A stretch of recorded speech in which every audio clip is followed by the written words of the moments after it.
Welcome back, fans, to the ECHL Insider. I am your host, Garrett Hunter, excited to start our new off-season content today. So let's get started with some hockey news not in the ECHL. We'll start with the Vegas Golden Knights. They are the Stanley Cup champions, beating the Florida Panthers 4-1. So congratulations to the Vegas Golden Knights on a Stanley Cup. Also, the AHL's Hershey Bears took home the Calder Cup. So congratulations to the Hershey Bears on a championship season. Let's get now to some more ECHL news. A lot of coaching changes. So let's start with the Atlanta Gladiators, naming Derek Nesbitt, Mr. Gladiator himself, as the new head coach of the Atlanta Gladiators. Former head coach Jeff Pyle has been promoted to Director of Hockey Operations, and I think this is a great move for the Atlanta Gladiators. Jeff Pyle, what a great coach he is, but promoting him, he'll be able to work alongside Nesbitt in the organization to help bring in the right players, coach them up, and hopefully have a successful Atlanta Gladiators team going forward after missing the playoffs last season. But also Derek Nesbitt, very familiar with the Atlanta Gladiators organization, the all-time points, assists, and goals leader for the Atlanta Gladiators, and was last year's assistant coach. So I think he will be very successful as the new head coach of the Atlanta Gladiators.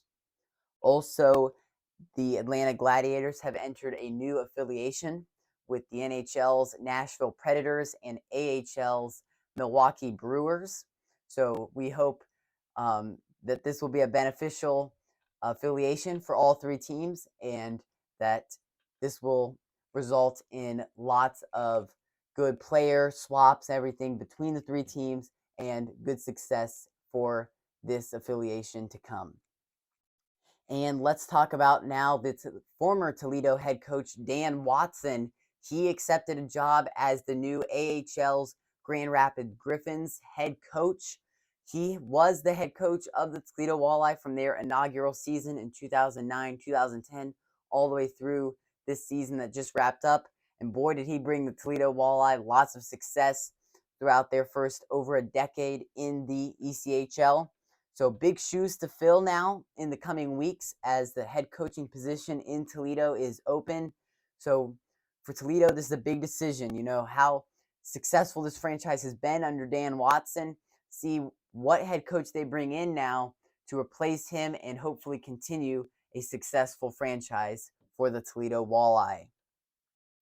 And finally, Jesse Kalkany has been named the new head coach of the Fort Wayne Komets, the former assistant coach of the Florida Everblades, leading them to back-to-back Kelly Cups. So we know he's definitely a winner himself. Think this was a great move for the Fort Wayne Komets, going out, getting him early in the offseason. I think they had their eyes set on him months before, but I think this was just a great decision from Fort Wayne, and I think it will definitely pay off for them. Let's move now to the ECHL awards. Some of the best players in the league represented this year in the awards. So I'm looking forward to present these to you. And we will start with the ECHL Sportsmanship Award.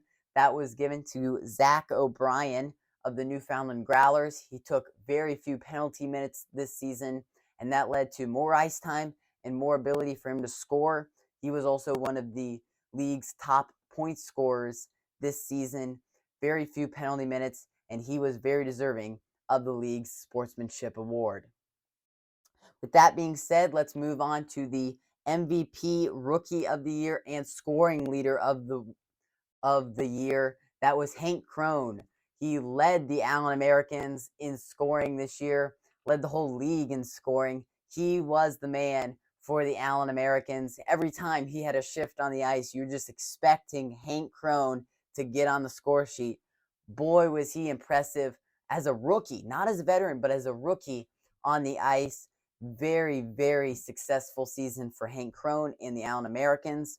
And be exciting to see what this guy can do coming back, if he does come back, to the Allen Americans next season.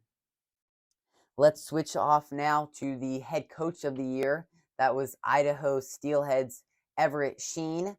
You know, what a roller coaster it's been for the Idaho Steelheads under Everett Sheen last season, not even making the playoffs. This season, having the best regular season ever with the most ever points in a year and most ever wins in a year. And then the roller coaster playoffs that they had, getting down 2-0 to the Utah Grizzlies, winning that series, and then going on to the finals where they were ultimately swept by the Florida Everblades.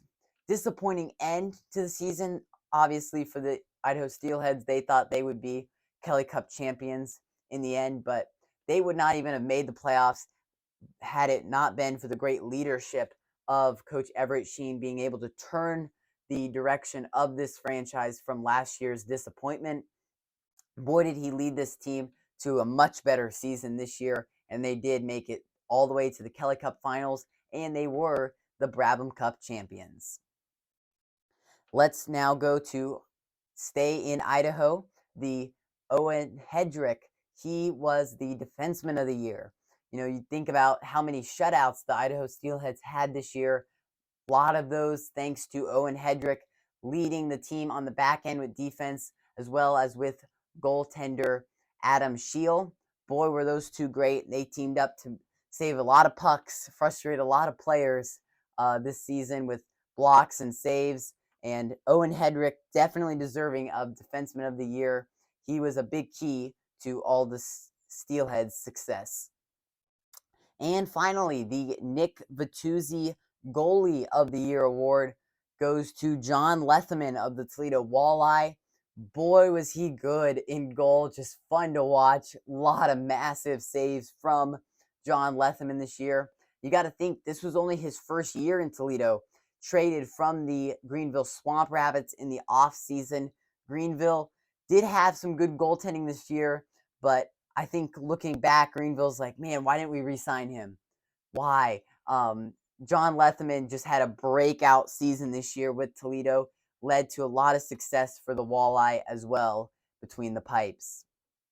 Before we wrap up the season, got to give you the update on my picks for the Kelly Cup playoffs. I picked every game, as you saw in our previous episodes, but despite being up 6 correct to 6 incorrect picks, I ended up finishing 7 correct to 8 incorrect picks. So I was really bad in the last 3 rounds of the playoffs, but hopefully I can do better next year with my picks. Make sure to subscribe to our channel, and we will see you in 2 weeks for more ECHL offseason content.